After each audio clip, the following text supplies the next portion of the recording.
Daniel's Music Foundation. Lyric Writing, Series 2, Episode 3, Writing Your First Chorus. Hi, my name is Scott. I'm an instructor at Daniel's Music Foundation, and I produce the instructional mini-series videos. Welcome back to Episode 3 of our second lyric writing series. In this video, we will be continuing our discussion of how to take personal experiences and shape them into song lyrics. If you enjoy these videos and would like to see more of them, please click the subscribe button down below to help us grow our channel. Alright, let's get started with today's video. In Episode 1, we discussed how lines are often put together into couplets and stanzas. In Episode 2, we discussed song structures, focusing on creating a verse together. Remember that verses are where we set the scene with details about people, places, and objects. Verses are also where we tell the story through events and conflicts. Each verse in a song is typically made up of different content. We're going to continue our discussion of song structures, but today we're focusing on creating a chorus. As opposed to verses that normally describe storyline and details, choruses are where we have our big idea in the song. This is where the moral of the story is, the big takeaway, the moment where the writer tells it like it is. You may remember that verses are primarily made up of images, descriptions of people, places, and objects. In contrast, a chorus is going to be primarily made up of statements and actions. A chorus is repeated with the same content throughout the song. Another way to think about that is the chorus is the repeated section in the song. Let's look at the chorus I put together in Episode 2. I can't go back to those younger days, and I know living in the past never pays. So I'll leave behind all those memories, focus on making these the best of years. This chorus shares my big idea that I'm choosing to focus on the present rather than living in the past. That's the moral of my story and the takeaway that I want to share with my listener. The lines are in the form of statements and actions. Lines 1 and 2 state the conflict. I can't go back to those younger days, and I know living in the past never pays. Lines 3 and 4 describe the resolution. So I'll leave behind all those memories, focus on making these the best of years. In a full song, this chorus might be repeated 3 or 4 times using the same words each time.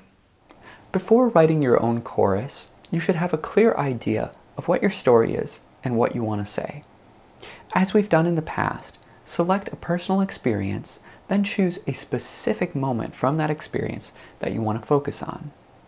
Once that experience and that moment is clear to you, identify the people, places, and objects that stand out. If it saves you some time, feel free to use an experience that we've already explored in a previous episode. Take a moment to identify any conflicts or desires in your story. Is something wrong in this story? When you think about this personal experience, does it spark any specific feelings? Write down every conflict and desire you can think of with your story.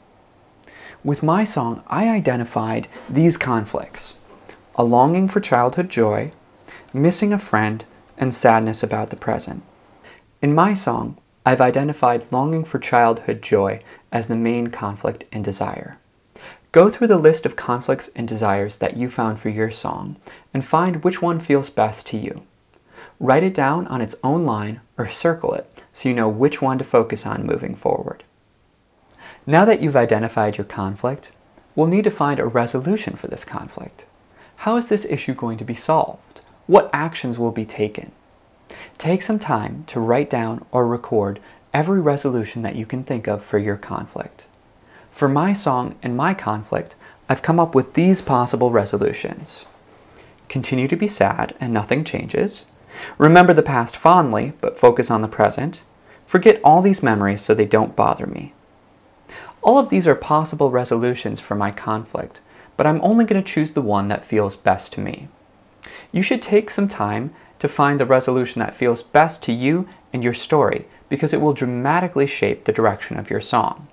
For me, I'm going to choose the resolution, remember the past fondly, but choose to focus on the present, because that feels best for my story.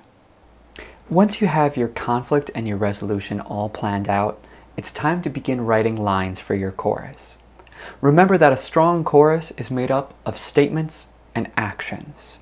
A great model to follow for beginning your first chorus is that lines 1 and 2 should state the conflict, then lines 3 and 4 should lay out actions to resolve that conflict.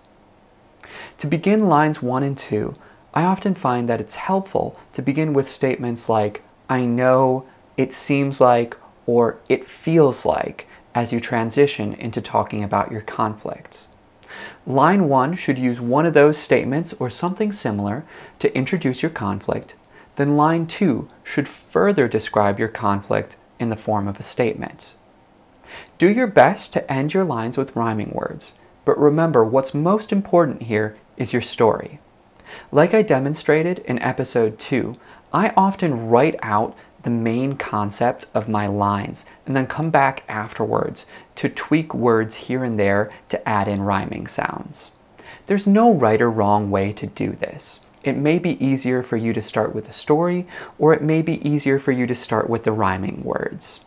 It's all about personal preference and what works best for you. In the third and fourth lines of your chorus, you should focus on the resolution. Tell your listener what you want to happen and how you're going to make it happen. In my song, the resolution was focusing on finding joy in the present. So these are the third and fourth lines that I wrote out for my chorus. So I'll leave behind all those memories, focus on making these the best of years. The actions I'm taking here are leaving behind memories and, most importantly, focusing on finding joy in the present. As you go through writing your chorus, keep an eye out for lines or groupings of words that might make for a good song title. Oftentimes, the first or last lines of your chorus will make for a great song title. In my case, I have a choice between the lines, I can't go back, or best of years. Personally, I really like best of years because that fits with the resolution that I chose. So I'm going to choose that as my song title. I encourage you to repeat this video as many times as you need to and practice the exercises I've given you often. Set aside a couple minutes each week to practice object writing and rhyming.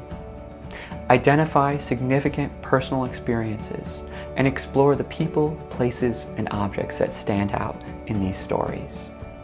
Put together lines into verses that set the scene and choruses that give you conflict and resolution. Congratulations on finishing Series 2, and thank you for taking the time to explore lyric writing with me today.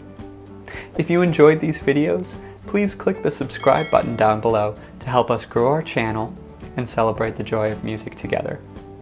Remember, your voice is unique and your story is important. Every story deserves to be told, and you're learning all the tools you need to tell yours in the form of song. We have lots more to learn together about lyric writing, but you're taking a big step by watching these videos. I'll look forward to seeing you again in our next series.